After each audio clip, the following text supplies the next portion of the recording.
The morning it happened, my son was in the bathroom singing.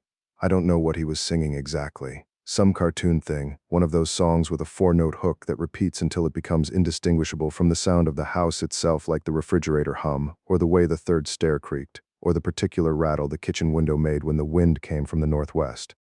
Marcus had been carrying that song around for 3 days, singing it in the shower, singing it over his cereal, singing it in the back seat with the specific unself-conscious commitment of a 6-year-old who has not yet learned that joy requires an audience to justify it. I could hear him from the kitchen where I was making coffee, and I was thinking about his penguin presentation poster board, hand-drawn illustrations, a week of genuine anxiety about whether his facts were accurate enough, and I was thinking I needed to get him to school on time because the presentation was first period and he'd been dreading and anticipating it in equal measure for 7 days straight. That was the texture of the morning. Coffee brewing, a kid singing upstairs, the particular low-grade logistics of a Tuesday. Then the faucet coughed once and went silent. I turned the handle all the way. Nothing came. I tried the other side. Nothing. I stood at the kitchen sink with my empty coffee pot in my hand, and the silence where the water should have been. And I heard Marcus's singing stop upstairs, replaced by his voice going higher and confused. Dad. The water stopped. I'm in the shower. Dad, I set the pot down on the counter. I went to the window above the sink that faces the street. Karen was standing at the curb. Navy blazer, pearl necklace, sunglasses on despite the flat white sky of an overcast October morning that didn't ask for sunglasses. Arms folded. She turned her head slightly toward a neighbor standing nearby and said something I couldn't hear through the glass, and then she smiled. Not the smile of someone who has resolved a dispute, the smile of someone watching a consequence they personally scheduled arrive exactly on time. I want to be precise about what I felt in that moment, because the feeling is the beginning of everything that followed, and I want to get it right. It wasn't panic. It wasn't the hot, immediate flood of anger. Not yet. What it was, and I've thought about this enough times since that I can name it accurately, was a kind of cold clarification. The specific sensation of a situation that has been partially obscured, suddenly rotating into complete focus. Like you've been looking at a shape from the wrong angle for weeks, and then it moves, and you see exactly what it is, and you think, oh, there it is. That's what this has been the whole time. My name is Daniel Marsh. I've lived at 14 Maple Court for 4 years, with my wife Claire and our son Marcus, who was 6 on the morning the water stopped, and who had penguins on his brain and a cartoon song in his chest and a presentation to give. I work in regulatory compliance for municipal infrastructure. I spend my professional life inside the specific federal and state frameworks that govern how public utilities are built, maintained, accessed, and protected. I know the law around essential services the way a mechanic knows an engine, not as something you look up when you need it, but as a structure you understand from the inside, whose logic you can follow in any direction, whose pressure points you know without having to find them first. I know which violations are technical and which are serious, and which are the kind that trigger secondary reviews and expanded investigations and referrals to offices that have more authority than the one that started looking. Karen did not know this about me. She had never asked. That was her fundamental and total miscalculation, and everything else follows from it. I want to go back a little, because the morning the water stopped didn't come from nowhere and the context matters. When we moved to Maple Court 4 years earlier, Karen had already been HOA president for 2 years. The neighborhood was fine, manicured lawns, quiet street, the particular suburban peace that comes from people mostly minding their business with occasional organized sociability. Karen was present in the way HOA presidents are present, which is to say you were aware of her without it being a problem. She sent the quarterly newsletters. She organized the holiday decoration contest with genuine enthusiasm. She had opinions about fence heights and trash can visibility, and she expressed those opinions through the formal channels that existed for expressing them, and mostly people complied or negotiated and life continued. The first time I noticed something off, I was looking at the community financials on a Tuesday evening about a month before all of this happened. I'd been meaning to look at them for a while, not for any specific reason, just the habit of a person who works with numbers professionally, and who, when numbers are theoretically available, tends to look at them eventually. They were in a shared drive that I suspect most of the 30 households on the street didn't know existed, buried under 3 subfolders with names that didn't advertise their contents. I found them, opened the most recent 2 years, and started reading. The numbers had a quality I recognized, not obviously wrong, not carelessly assembled, carefully arranged to present correctly at a glance, the totals balanced. The categories were real categories. The dates were plausible while being, in the specifics, deeply and deliberately wrong. There was $87,000 allocated across 18 months to community infrastructure upgrades. Line items with official-sounding names, approval dates. What there were not were receipts. What there was not was any third-party verification of work completed. What there was, when I looked up the vendor names and cross-referenced the addresses in the county property records database, which is public, which anyone can access, which takes about 4 minutes if you know where to look, was a contractor whose listed business address was the same as the residential address of the HOA president. I sat with that for a while. I made a cup of tea I didn't drink. I went back through the records twice more because I wanted to be certain I wasn't making an error. I wasn't making an error. I brought it to Claire, who sat at the kitchen table looking at my laptop screen for a long time without saying anything. Then she said, "What do we do with this?" I said, "We file a formal complaint and ask for documentation," she said. "And if Karen doesn't provide it," I said, "then we escalate through the proper channels and document everything we do along the way." Claire looked at me for a moment with the expression she gets when she is deciding whether to say the things she is thinking, and then she said, "She's going to make this personal." I said, "Yeah, I know. We filed the complaint 3 days before the morning the water stopped. Respectful, specific, documented. We asked for receipts. We asked for vendor verification. We asked for the quorum records on the votes authorizing the expenditures. Because board approvals require a quorum, and I wanted to see whether the meetings that authorized these payments had one." Karen's response came 2 days later on HOA letterhead. It did not address any of the specific questions we had asked. What it did was characterize our inquiry as disrespectful and contrary to the spirit of community cooperation. It said our concerns had been noted. It said the board was confident in its financial management. It said further correspondence on this matter should be directed to the board president, which was Karen, which meant the response to any follow-up would also be Karen, which was the point. Claire read it out loud at dinner. Marcus asked what it was. Claire said it was a letter from a neighbor. Marcus said, "Was it a nice letter?" Claire said, "Not especially." Marcus considered this and went back to his spaghetti. I filed a follow-up the same evening, more specific, asking for the documents by name and citing the HOA's own bylaws on member access to financial records. I got no response. And then 3 days later, on a Tuesday morning in October, my son was in the shower and the water stopped and Karen was standing at the curb with her arms folded, watching. I got Marcus out of the shower and into his clothes, and I sat him at the kitchen table with bottled water and a toothbrush, and I kept my voice at the normal register because he was already reading the adult weather system and I didn't want the morning to be about fear. I told him the water had a problem and that I was going to fix it and that we were going to get him to school in time for his penguins. He looked at me for a moment, the reading look. The look that tells you whether you're being told the true thing. And then he went and got his penguin poster board and his backpack and put his shoes on without being asked, which he almost never did, which told me he understood more than I'd said. I made 2 phone calls before I left for the school drop-off. The first was to Gerald at the regional office of the water utility. I knew Gerald from professional context, not a close contact, just a person whose name and direct line I had because our work occasionally intersected. I told him what had happened. I told him the address. I told him I believed the shutoff had been authorized by a private HOA president who had submitted a signed order to the utility contractor claiming the property was non-compliant under HOA enforcement guidelines. I told him I had a 6-year-old who had been in the shower when the water cut out. I told him I believed the authorization misrepresented the nature of the water supply, which was tied to a federally regulated municipal system and not to any infrastructure owned or controlled by a private homeowners association. Gerald was quiet for a moment. Then he said the authorization came through a contractor we work with on service requests. He was already typing. He said, "Give me an hour to pull the file." The second call was to my friend Renata, who practiced civil rights law and who I knew from law school and who had, over the years, become the person I called when something needed to be looked at by someone with a different set of tools than mine. I gave her the short version. She said, "Send me everything you have when you have it." I said, "I will." I drove Marcus to school.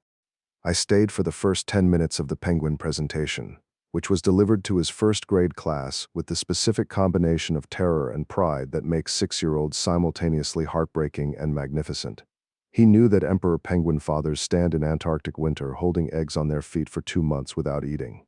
He had drawn the penguins himself, in careful detail, their posture slightly formal in the way that illustrated penguins always are. His teacher caught my eye at one point and nodded in a way that meant he's doing great. I drove back to Maple Court to wait for Gerald's call and to photograph everything I could find. The shut-off authorization was the document that changed the shape of everything. Gerald had flagged the file by late morning and a copy came through to me by early afternoon. I looked at it for a while at the kitchen table. Karen's signature at the bottom, clean and unhesitating. The language she'd used the property at 14 Maple Court is currently non-compliant under HOA enforcement guidelines presented without qualification, without disclosure that the utility supply was municipally regulated, without any mention that the household contained a minor child. Under federal guidelines, those two omissions weren't oversights. They were the specific facts that elevated what she'd done from a procedural overreach to a civil rights violation. The law on access to essential utility services in occupied residential dwellings with minor children present is not a gray area. It is not subject to interpretation. It does not contain an exception for homeowners associations that believe they have enforcement authority over things they do not own and have never owned. I posted the authorization online at 4:15 in the afternoon. One image, one caption. Is this legal? I want to be honest about what I was doing. I wasn't performing outrage for an audience. I wasn't trying to manufacture a moment. What I was doing was creating a public timestamp, establishing in a medium with a permanent and searchable record that this document existed, that I had it, and that I was asking a specific question about it in public at a specific date and time. That's documentation. It's the same discipline I applied professionally in a different venue for a different kind of record. By 6 in the evening, the post had been shared several thousand times. By 8, Karen's name was appearing in comment threads I wasn't part of and in conversations happening on other platforms that people were sending me links to. By 10, I'd been contacted by 2 journalists and a local TV producer and a woman in a different state who said the same thing had happened to her 3 years earlier, and she wanted to know if I had a lawyer. I put Marcus to bed. He asked if the water was fixed yet. I told him tomorrow. He accepted this with the pragmatism of a kid whose father has told him tomorrow enough times for it to be a reliable unit of measurement, and went back to his penguin book, which he'd been carrying around as reference material for 2 weeks, and showed no signs of putting down. I sat on the edge of his bed in the dark after he fell asleep and listened to the house, and thought about Karen standing at the curb that morning with her smile arranged for a neighbor I didn't know she'd invited to watch. She had thought the water would break us. That was the calculation that a family cut off from something fundamental, a child confused and scared, a washing machine frozen mid-cycle. The specific domestic helplessness of a house that cannot function would translate directly into compliance, into a phone call, a payment, an apology, some combination that amounted to surrender. She had used this lever before. The confidence with which she deployed it, the preparation, the performance, the audience she'd arranged told me clearly that this was not an experiment. This was a practiced move that had worked on someone before us, possibly several someones on this street or another one. You don't show up in pearls to watch unless you've stood somewhere similar before and seen the outcome you expected. What she hadn't counted on was the specific professional background of the person on the other side of the window. The next morning, before 8, the city utility truck pulled up in front of the house. 2 officials stepped out. They did not come to our door. They walked directly to Karen's. I watched from the front window as she answered in what appeared to be a hastily assembled version of her usual presentation blazer on, but something slightly off in the way it sat, the way it had been reached for quickly rather than chosen deliberately. She stood in her doorway trying to hold her voice at its normal register while 2 people with municipal credentials and a copy of her signed authorization asked her to explain herself. I could hear fragments. This is a misunderstanding. I was acting under HOA authority. The silence that followed that second phrase was the kind of silence that has weight to it. The silence of 2 officials choosing professionally not to say aloud what they could say in response to a private citizen claiming authority over a federally regulated essential service. The water was restored to our house by 9:15. I ran the kitchen faucet for a moment to confirm it, and then made the coffee I hadn't been able to make the morning before, and stood at the counter drinking it while the washing machine finished the cycle it had been frozen on for 24 hours. Patricia, the compliance officer assigned to the formal complaint I'd filed the night before, called me that afternoon with the clipped and careful manner of a government official who has decided she is talking to a credible source and is adjusting her communication accordingly. She walked me through the review process. She asked for the complete documentation package. I sent her everything: the shut-off authorization, the HOA complaint we'd filed about the $87, 0,000, The vendor address match from the county property records. Karen's response letter calling our inquiry disrespectful. The full timeline with every timestamp I had.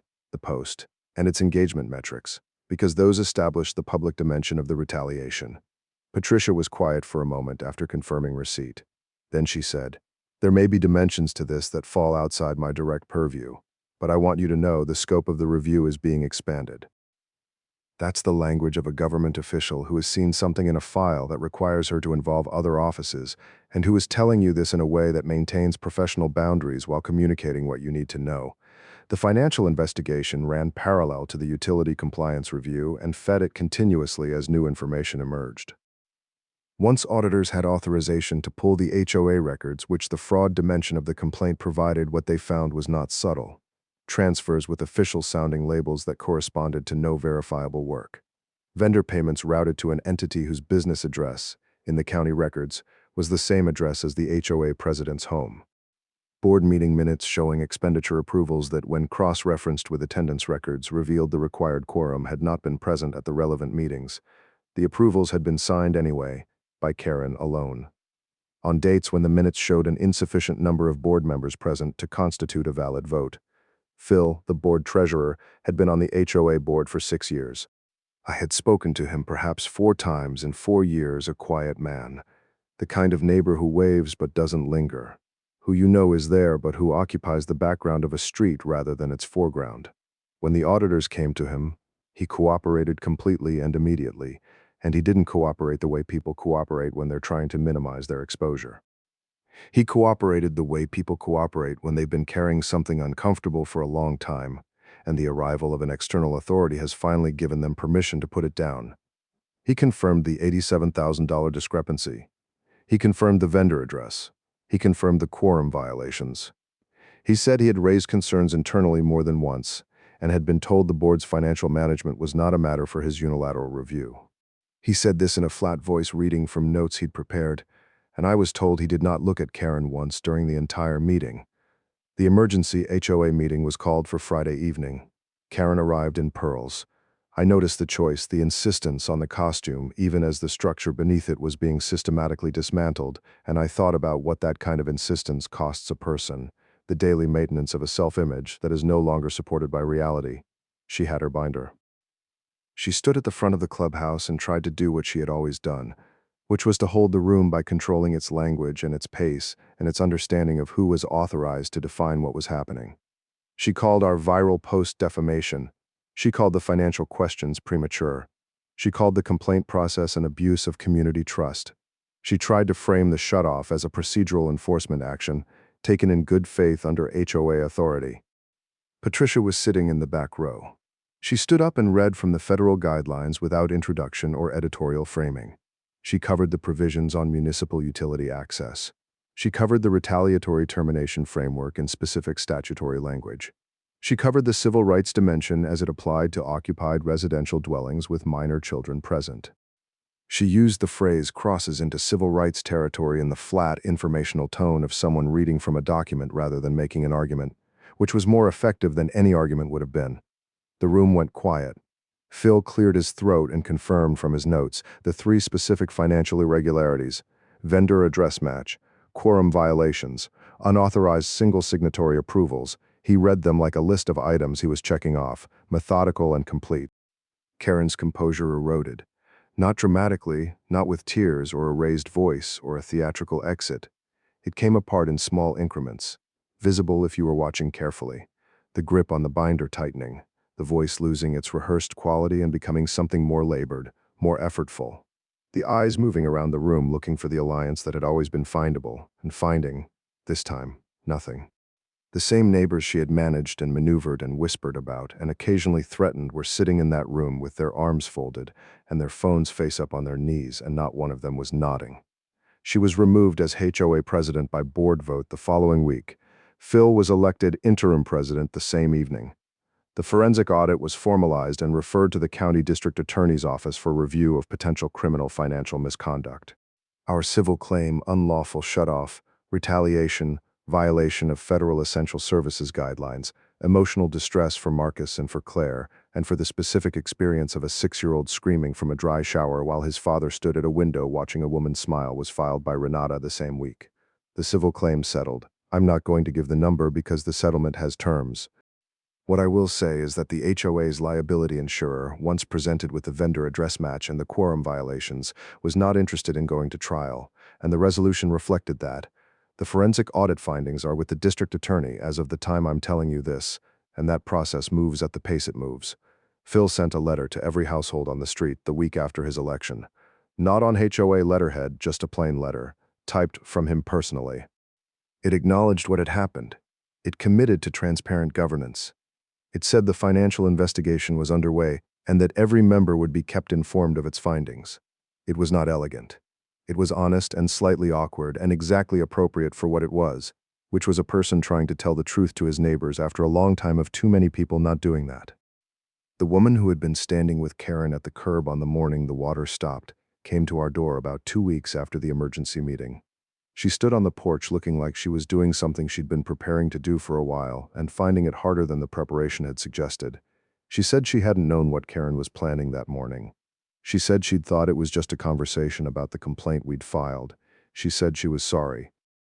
I told her I believed her. I do believe her. That's how this kind of operation works. You keep people adjacent to things without fully explaining what the things are, so that when the accountability comes, you have witnesses who can honestly say they didn't know and whose honest presence gave what you were doing a social credibility it didn't deserve. On a Sunday afternoon in late November, about a month after the settlement, I was in the backyard watching Marcus chase leaves. He had been doing this for an hour with the wholehearted dedication of a kid who hasn't yet learned that some activities require justification, or that joy is something you're supposed to portion out carefully. He was keeping score of some kind, though the scoring system was opaque to me. Claire was on the porch with her coffee, feet up, watching him with the specific expression she gets when she is happy and knows she is happy and is just sitting inside it for a moment. The neighborhood was making its Sunday sounds. Someone's lawnmower a few blocks over. A dog stating opinions about something 2 houses down. The particular quality of late November light coming through the trees. Low and gold and honest. Marcus caught a leaf dove for it. Actually, both hands, full commitment, and held it up in my direction with the expression of a person who has definitively proven something. Good catch, I said. He dropped it immediately and went after another one. I stayed in the yard for a while. The water was on. The house was warm. The penguin posterboard was still on the kitchen table because neither Claire nor I had moved it, and Marcus had not asked us to, which I took to mean he wanted it to stay. He'd gotten an A. His teacher had written in the margin, in red pen, excellent research, which he had read aloud to us 3 times, and which remained, in his personal hierarchy of recent events, significantly more important than anything involving Karen or lawyers or federal utility guidelines. I thought about the morning she stood at the curb, about the smile, about the arithmetic she'd run on the family at 14 Maple Court, what we were worth, what she could extract, how much pressure it would take, how quickly we would fold, about the specific confidence of someone who has run the same place successfully before and has no reason yet to expect it to fail, about how much of that confidence depended on not asking a single question about who she was actually dealing with. She never asked. It never occurred to her to ask. That's the thing that stays with me, not the anger of it, which has faded, but the structural fact of it.